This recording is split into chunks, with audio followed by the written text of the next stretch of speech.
台南几人因为办桌真出名，甲高雄的内门，同款拢互讲做是总铺师故乡。过去逐年拢会举办食办桌，也毋过之前因为疫情的关系，已经停办3档。伫今年佫恢复举办，是邀请在地2个真有名的总铺，做伙开90桌。昨在9点开始卖，半点钟内随风注文了了。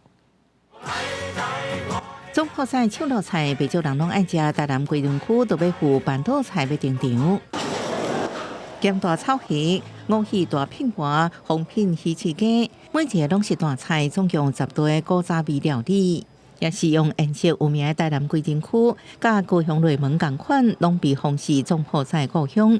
过3年的食办桌活动，今年转来要伫10月27日隆重登场，邀请在地2位总铺师联手合办90道的桌菜，一道只要4000。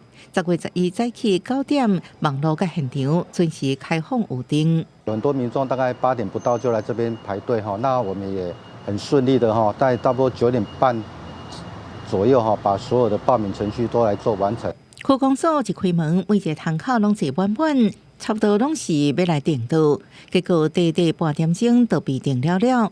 区公所表示，因为配合的活动地点空间有限，未阁增加桌数，服务预订的民众拢感觉真可惜。记者综合报道。